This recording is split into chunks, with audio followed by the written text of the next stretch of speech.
Assalamualaikum warahmatullahi wabarakatuh. Selamat bertemu kembali dengan saya pada mata kuliah penulisan karya sastra. Hari ini kita akan memasuki teknik penulisan puisi, masih dalam puisi tapi lebih menulis dalam penulisan puisi lama. Dan tentu ini nanti selain menambah keterampilan Anda dalam menulis puisi atau karya sastra, ini juga menjadi poin yang penting bagi Anda calon seorang guru ketika mengajarkan penulisan puisi lama seperti itu ya. Nah, baik kita akan melihat perbedaan yang sangat signifikan dalam teknik penulisan puisi secara umum atau puisi modern dengan puisi lama adalah dalam menulis puisi lama kita harus memperhatikan bait, baris, dan rima. Atau dalam kata lain, dalam pembelajaran penulisan puisi lama, hal terpenting yang harus diperhatikan adalah ciri-ciri atau yang menjadi identitas puisi lama tersebut seperti itu ya. Nah, puisi lama dapat didefinisikan juga puisi yang terikat oleh aturan-aturan. Nah, apa saja aturannya ini? Nah, inilah yang menjadi poin penting yang kita perhatikan ketika menulis puisi lama, yaitu jumlah kata dalam satu baris, jumlah baris dalam satu bait, persajakan atau istilahnya rima, kemudian banyak suku kata tiap baris, dan irama. Nah, hal ini menjadi sangat penting karena yang menjadi ciri khas atau menjadi keunggulan dalam puisi lama itu ya terikat dengan aturan tadi. Orang tahu itu puisi lama ya karena aturannya tadi sehingga dia mudah diingat dan mudah dikenal seperti itu. Baik, dalam pembelajaran kali ini akan ada kuis buat Anda dan soal ini saya akan munculkan secara tidak urut. Untuk slide yang slide ini saya akan menyampaikan soal keempat untuk kuis yang akan Anda kerjakan. Pertanyaannya, sebutkanlah jenis teknik penulisan puisi pemanfaatan style. Ini minggu lalu ya, yang menggunakan urutan dari gagasan yang tidak terlalu penting menjadi penting. Nah, kalau Anda sudah mencoba menuliskan puisinya minggu lalu dan insya Allah bisa menjawab ini ya. Baik, kita lanjutkan.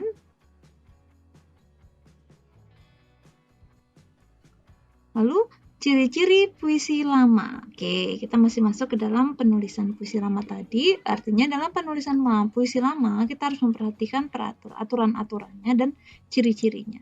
Apa saja ciri secara umum puisi lama itu merupakan puisi rakyat yang tidak dikenal nama pengarangnya. Maka kalau kita lihat puisi-puisi yang tersebar dari media sosial atau pada internet, Anda akan lihat kita tidak tahu pengarangnya siapa. Lalu dia disampaikan lewat mulut ke mulut, jadi merupakan dari sastra lisan awalnya. Nah, dalam pembelajaran ini ataupun Anda sebagai seorang guru nanti kalau mau menulis puisi lama, hal yang sangat penting kita perhatikan adalah poin ketiga ini. Bahwa puisi lama itu memiliki ciri-ciri terikat oleh aturan-aturan seperti jumlah baris, bait, suku kata maupun rima. Ini seperti sudah saya sampaikan di awal tadi ya. Baik, kita akan masuk membahas apa saja jenis-jenis puisi lama itu. Nah, secara umum ada 7. Yang pertama mantra. Mantra adalah ucapan-ucapan yang dianggap memiliki kekuatan gaib. Jadi nanti diksi-diksi yang dipilih dalam penulisan mantra itu memiliki kekuatan magis gitu seperti itu ya. Lalu pantun, ini mungkin salah satu puisi lama yang sangat terkenal dan hampir setiap kita sering menggunakannya.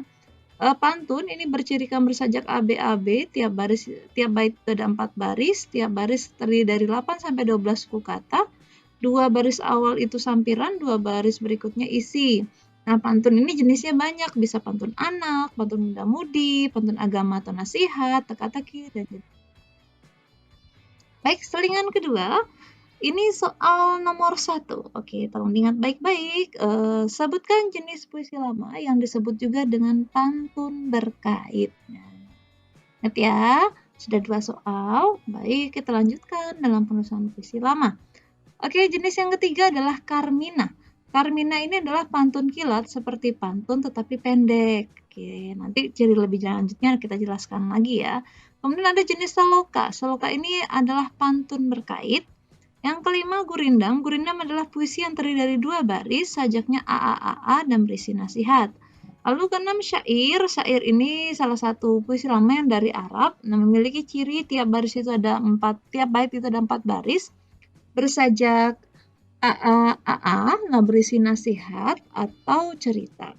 Talibun, lalu yang ketujuh talibun. Nah, talibun ini puisi genap ya, biasanya lebih dari 4 baris, biasanya dan itu harus genap, biasanya ada 6, 8, atau 10 baris. Mari kita lihat satu persatu ciri-ciri secara khusus. Untuk mantra, ini berirama akhir ABC, ABC, atau ABCD, ABCD, atau ABCDE, ABCDE.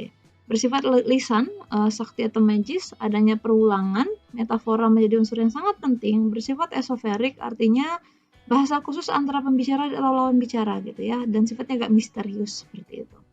Dan sifatnya lebih bebas dibandingkan puisi lama yang lain karena di sini tidak diatur terkait dengan suku kata, baris, atau persajakan.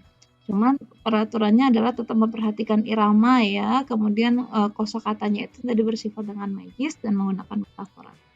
Untuk pantun ini sudah sangat umum ya, 4 baris, 1, 2 itu sampiran, baris ketiga 4 itu isi, sajaknya AB-AB. Yang perlu diperhatikan jumlah suku katanya ini harus seimbang dalam tiap barisnya ya. Oke, selingan ketiga soal kelima. Sebutkan teknik penulisan puisi yang memanfaatkan teknik pengulangan pada kata pertama setiap baris. Ini juga materi minggu lalu, mudah-mudahan masih ingat. Oke, kita lanjutkan. Ciri Carmina. Carmina ini setiap baris memiliki bagian dari keseluruhan. Jadi setiap baris bait itu merupakan bagian dari keseluruhan. Sajaknya AAA atau AABB, sifatnya epik, artinya bersifat kepahlawanan. Tidak memiliki sampiran, jadi semuanya isi. Semua baris diawali huruf kapital, semua baris diakhiri koma, nah baris keempat diakhiri titik.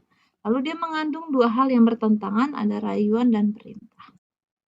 Seloka, tadi ini pantun berkait ya, ditulis 4 baris memakai bentuk pantun atau syair, namun ada seloka yang ditulis lebih dari 4 baris juga, seperti itu. Baik, ini selingan ke selanjutnya, yaitu soal kedua. Pertanyaannya, sebutkan jenis puisi lama yang barisnya terdiri atas lebih dari 4 dan harus genap. Oke, kita lanjutkan ya, terkait dengan teknik penulisan puisi lama. Ciri-ciri selanjutnya adalah ciri gurindam. Ini mungkin lebih mudah ya, karena dia ada 2 baris. Baris pertama itu berisikan semacam soal atau suatu masalah perjanjian. Baris kedua berisikan jawaban atau akibat dari masalah atau perjanjian pada baris pertama tadi. Lalu ciri-ciri syair, ini terdiri dari 4 baris untuk tiap baitnya, iramanya AAAA. Keempat baris tersebut mengandung arti atau maksud penyair, jadi tidak ada sampiran ya. Lanjut, ini selingan berikutnya, yaitu sebutkan unsur fisik puisi secara lengkap. Ini soal ketiga, tapi sudah lengkap ya, ada 5 soal yang akan Anda kerjakan sebagai kuis pada hari ini. Kita lanjutkan ciri-ciri talibun. Ini talibun ini berisi dari lebih dari 4 baris dan dia harus genap 6, 8, 10, atau seterusnya. Jika satu bait ada 6 baris, maka 3 sampiran, 3 isi. Jika dia 8, maka berisi 4 sampiran, 4 isi, begitu selanjutnya. Apabila 6 baris, maka sajaknya A, B, C, A, B, C, lalu kalau 4 baris berarti A, B, C, D, A, B, C, D, begitu juga selanjutnya, seperti itu. Oke. Saya pikir sudah lengkap, ada 7 tadi ciri-ciri yang kita bahas untuk materi hari ini.